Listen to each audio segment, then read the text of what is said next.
Crecen los mejores amores, crecen desde el pie. Para sus colores las flores crecen desde el pie. Crece desde el pueblo el futuro, crece desde el pie. Animada el rumbo seguro, crece desde el pie. Cantan para usted los cantores, crecen desde el pie. Un poco de fe y los tambores pueden florecer.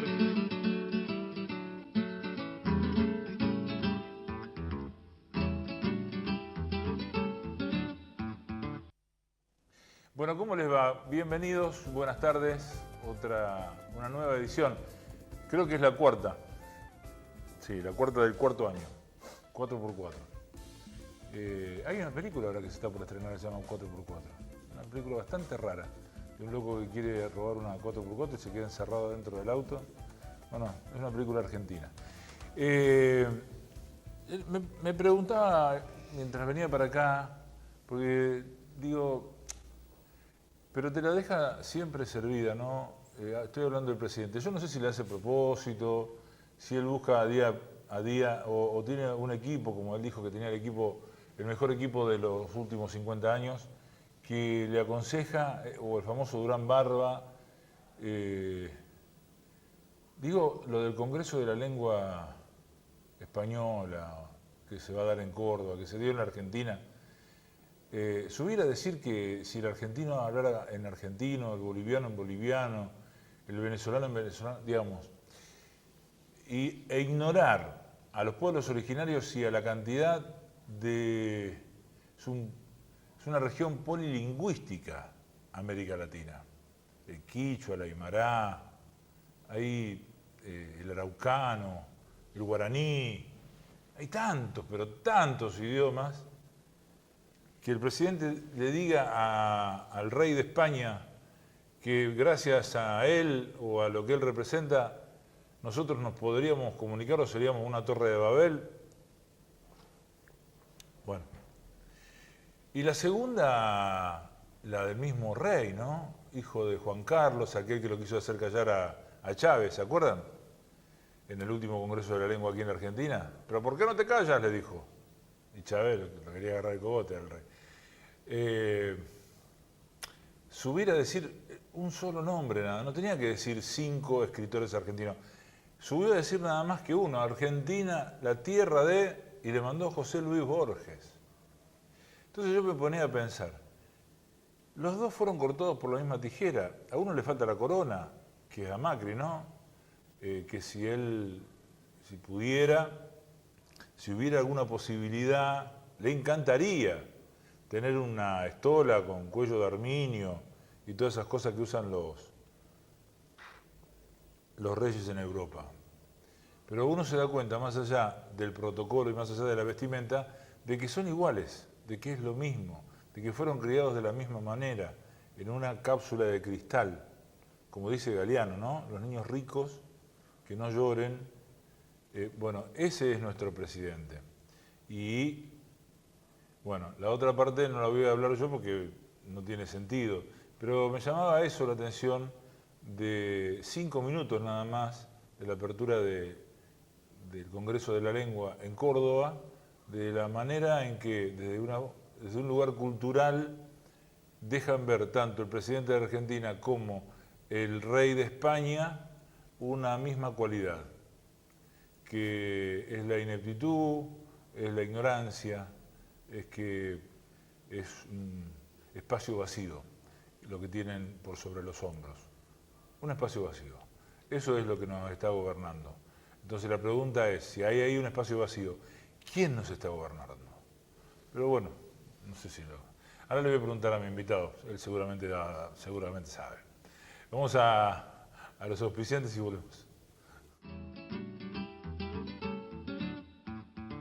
Sindicato de Obreros y Empleados Aceiteros de Rosario.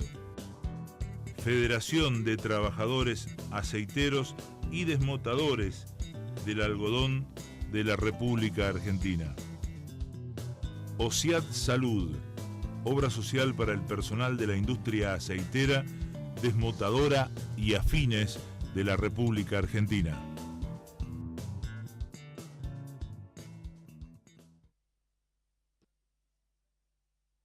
adolescencia y primera juventud, parece un vals esto, teníamos mucho más presente el nombre del ministro de Economía que del presidente de la Nación.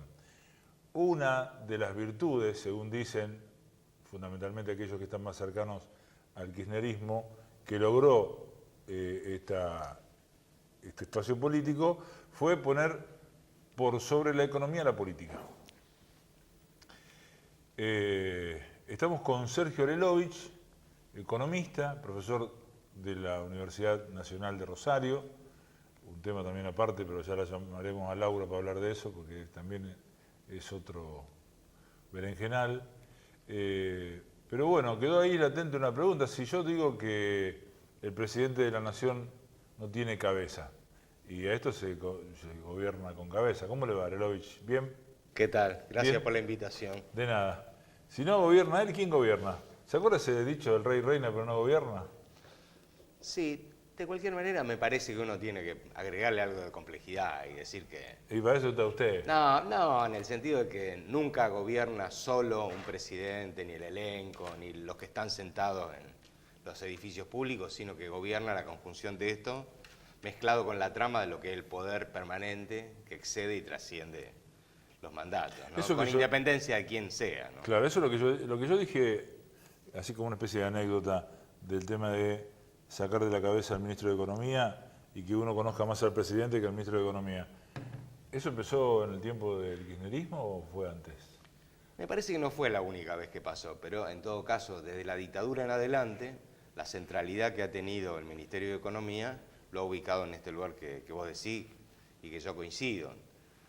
En demérito, en realidad, el rol que tiene que jugar el presidente o la presidente, que es quien ejerce la labor política de conducción. Y la política está antes que la economía, digamos, según la política que se lleva Sí, adelante. la economía es política, no existe la economía sin política. No, Por lo tanto, pero la política es previa a la economía. la política es previa a la economía. Bien, o sea que es un problema político el que estamos teniendo. Sí, por supuesto, con aristas. A ver, es muy difícil esta clasificación de economía, política, filosofía, arte. Es una construcción humana, la vida es bastante más compleja que eso y no necesita divisiones de las que la ciencia moderna ha creado, ¿no? Me parece que uno tiene que hacerse cargo de eso y por lo tanto mirar un problema en su complejidad y no mirarlas de la perspectiva exclusivamente de lo político, lo económico, lo religioso, lo cultural, lo artístico, lo filosófico, lo sociológico, ¿no? Yo no te quiero traer acá para, digamos, si entramos en un tema complejo. No, está claro. Pero mi idea no es traerte acá para que empiece a decir números, el 100, el 200, el 500, el 400%, sino como para entender un poco, digo, ¿se puede decir que a esta altura estamos peor que en el 2001? Yo diría que el país está tan gravemente en algunas cosas como en el 2001, en algunas está mucho peor y en algunas tiene alguna reserva. En todo caso, si querés empezamos por las ventajas, por las buenas noticias. A ver. El próximo gobierno que asuma Sí. tiene una favor, a pesar del enorme peso que tiene de lo que va a heredar, que es la deuda a corto plazo que tiene que cancelar, para lo cual te digo que es inevitable un proceso de reestructuración, que va a tener que encarar el próximo gobierno, sea cual fuera el signo político, y yo no descarto inclusive que esto reviente antes y sea necesaria una reestructuración antes si se pudre la relación del macrismo con el fondo. ¿Siempre con el fondo? Con el fondo o sin el fondo.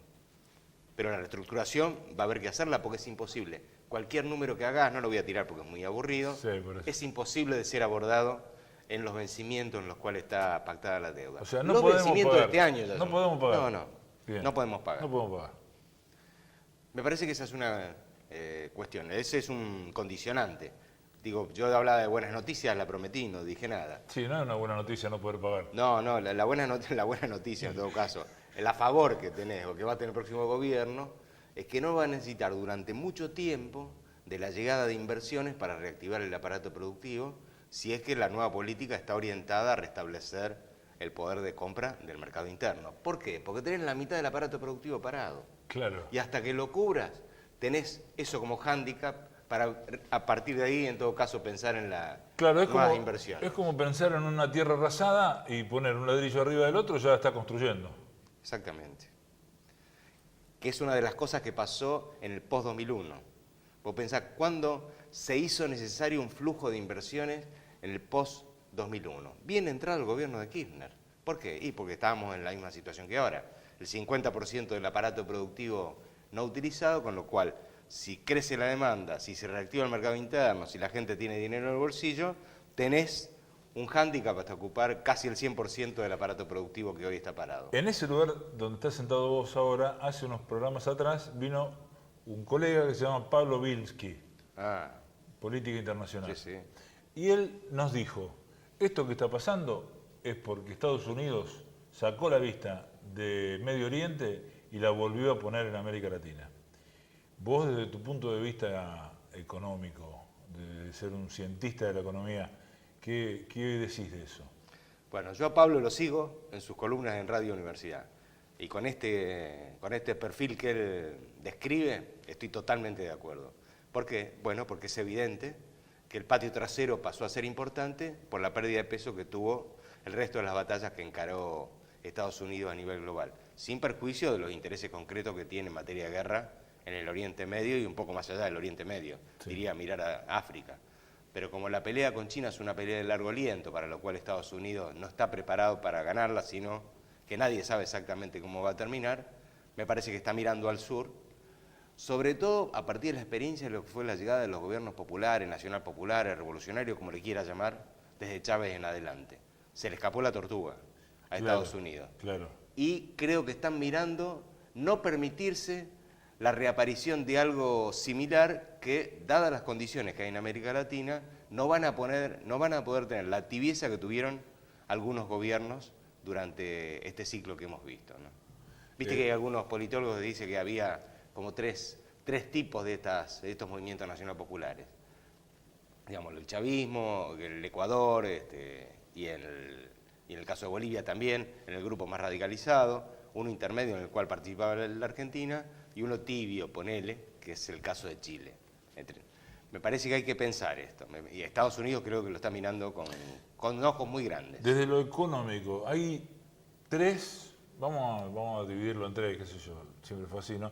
La clase alta, económicamente hablando, no tiene problema porque pertenece, digamos, Macri es parte de esa clase y siempre tienen resto, y tienen o industrias o campos y demás, y no sufren demasiado. La otra punta, el otro extremo, la clase baja, que en general no tiene un empleo estable, que a veces no tiene para comer, para mandar a los pibes a la escuela, y ese tipo de cuestiones, fue la que aparentemente, en gran mayoría, de alguna manera provoca y prende el fuego del 2001, ¿no? Con el saqueo de los supermercados, y después aparece en la provincia de Santa Fe el gobierno de Reutemann tirando mansalva sobre la gente y la cantidad de muertos que hubo en ese 2001. Y nos queda una clase en el medio que es la clase media, que queda siempre flotando, ¿no? De un lado para el otro, que por ahí a veces se va un poquito para la izquierda, se va un poquito para la derecha. En las últimas elecciones, bueno, ganó Macri, indudablemente la clase media hizo esa inclinación hacia la derecha. ¿Qué es lo que está pasando hoy día? Que, según lo que vos dijiste hace un ratito, en algunos aspectos estamos peor que en el 2001 y sin embargo no pasa nada. Mira, hace unos meses el Ministerio de Producción, que está a cargo de Dante Sica, creo que en el momento que se transformó en subsecretaría o en secretaría, lo que era antes el Ministerio de Trabajo, preparó un informe, y el informe está orientado a ver qué era lo que pasaba con el tema del consenso social al lado del macrismo. Y lo que hace ese informe es segmentar, clasificar a la población en 4 niveles de ingreso. Sí. Los de ingresos más altos, los de ingresos medianos altos, los de ingresos medianos regulares y los de ingresos bajos. Y ese informe lo que tiene de interesante es lo siguiente. Planteaba, esto estaba hecho allá por julio, por el mes de julio del año pasado. Claro, después cambiaron algunas cosas y me parece que sería bueno actualizarlo, pero lo que le decía el informe, entre otras cosas, es lo siguiente. El sector de más bajos ingresos no varió mucho sus niveles de consumo. ¿Por qué? Bueno, porque el gobierno nacional orientó el reparto dedicado de un conjunto de programas sociales, si bien deteriorados por la inflación, a los que no tienen un peso en el bolsillo, son los que no tienen trabajo, las clases más desposeídas de la Argentina. El que sigue, que es donde se ubica una parte de lo que llamaríamos la clase media, es el que retrocedió fuertemente en sus niveles de consumo, pero con un detalle.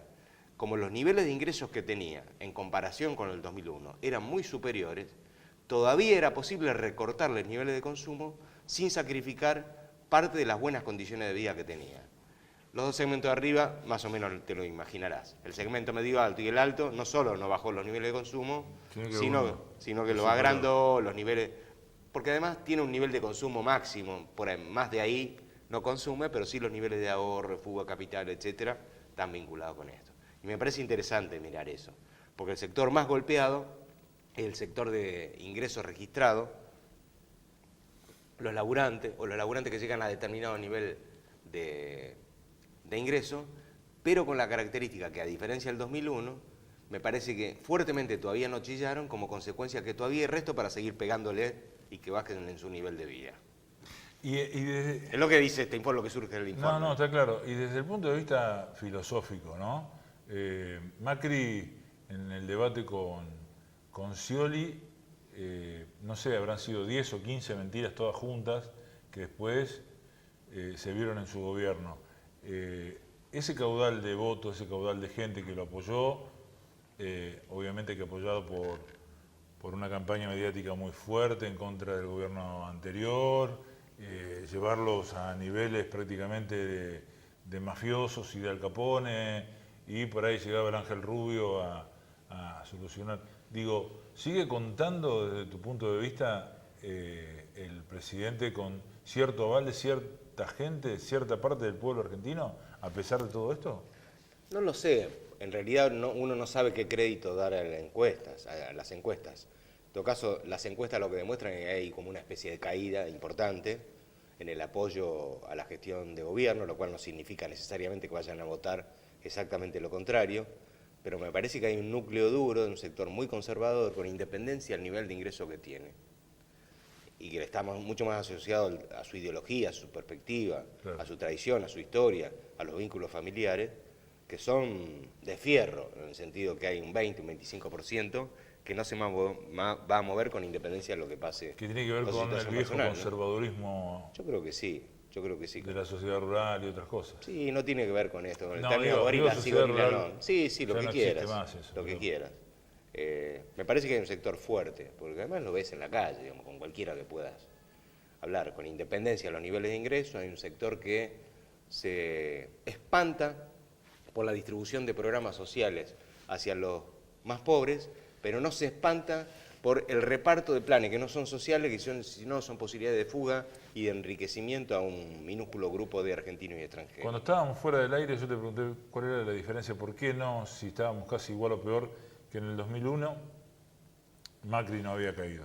Y vos me dijiste que tiene una base muy fuerte para que eso no pase, que es el Fondo Monetario Internacional. Gracias al FMI, Macri sigue siendo presidente, de alguna manera. Yo lo diría así, es bueno para un titular. Gracias al FMI, Macri sigue siendo presidente. ¿Por qué? Bueno, porque en el 2001, el nivel que comprometía respecto de la riqueza social generada por la Argentina, es decir, respecto al Producto Bruto Interno, el pago de capital e intereses por la deuda pública, externa e interna, era un poco más del 15%. Es decir, por cada 100 pesos de riqueza social generada en un año, 15% el Estado Nacional los tenía que destinar de su presupuesto a pagar la deuda. Por lo tanto, no podía hacer prácticamente nada, porque el resto te imaginas que es consumido por los gastos inflexibles, que son sueldos, jubilaciones, etc.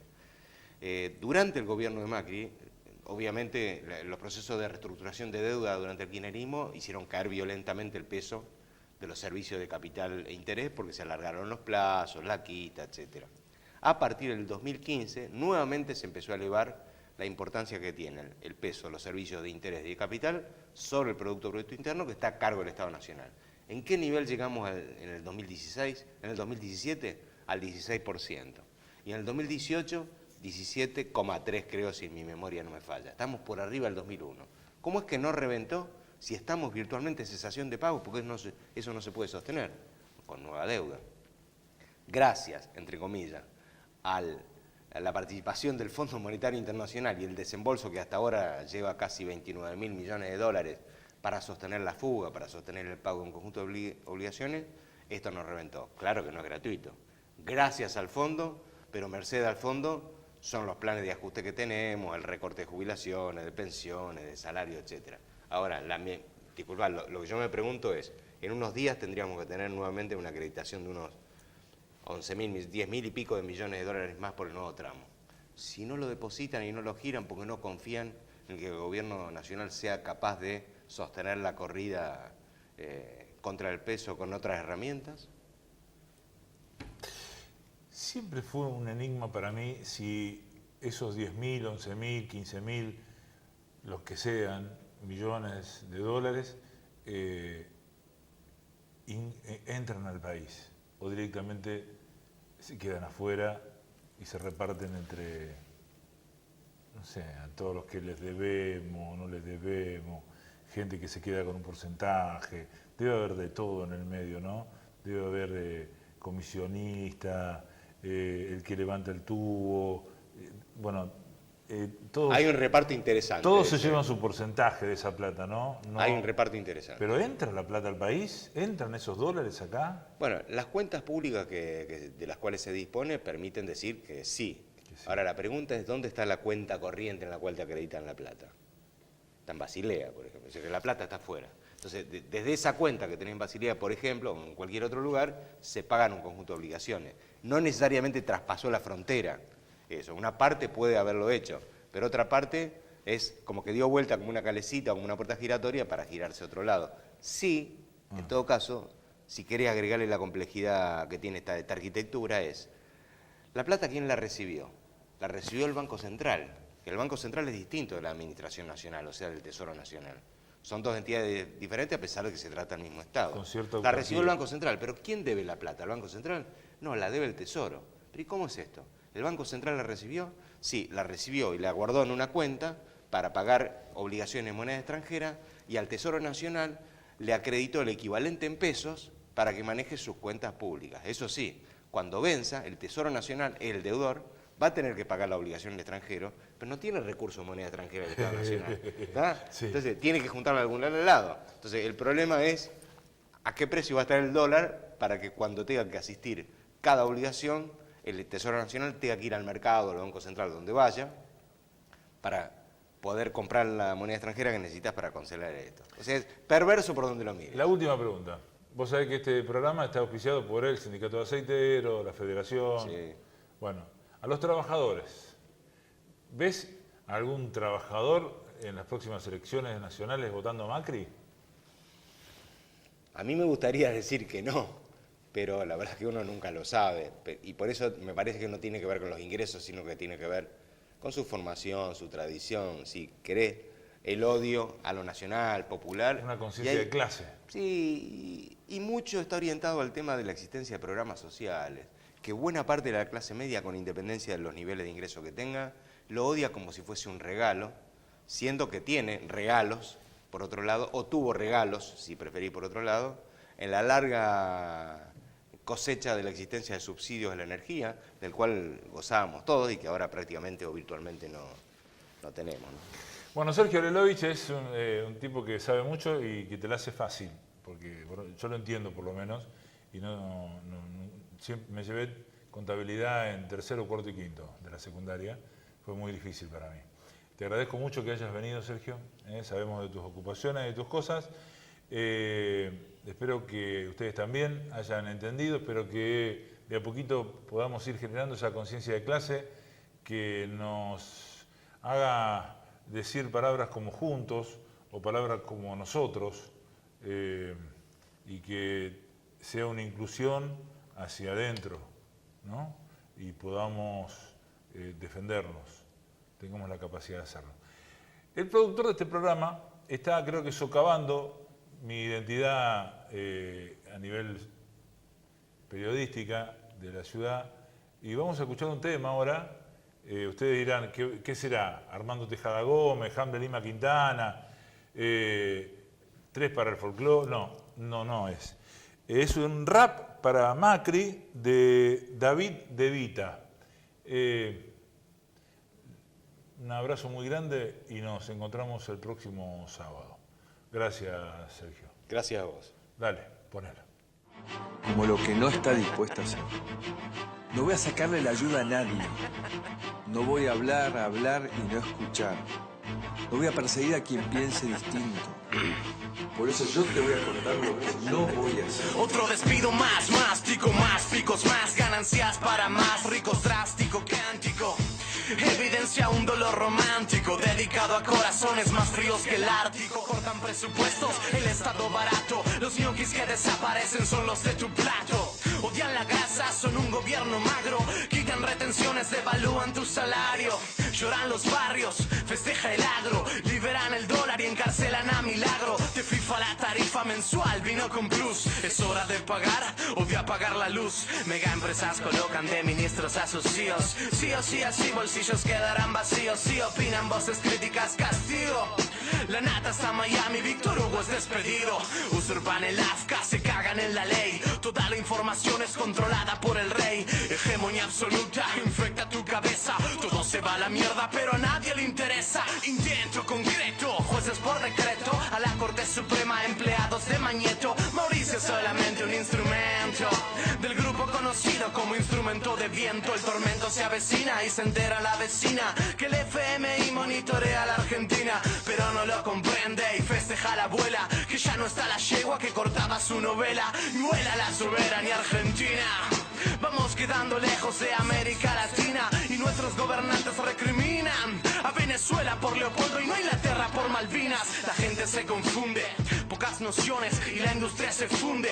Importaciones, se rifan los satélites. Lamento, Daniel. Mañeto y Clarín ahora se quedan con Nextel y te lo nombro porque odia que lo nombren y detrás de políticos nefastos él se esconde. Pero aunque esté en el borde sabemos que es el conde. En nuestro país el mago dios del nuevo orden con la CIA a sus espaldas y un despliegue magnífico para que vuelva el ALCA, Tratado del Pacífico. Y ahí soy específico, vas a besar la suela. Las provincias de esta tierra van a ser sus mujerzuelas, pero no me denigro, negro no trago vidrio. Cada pibe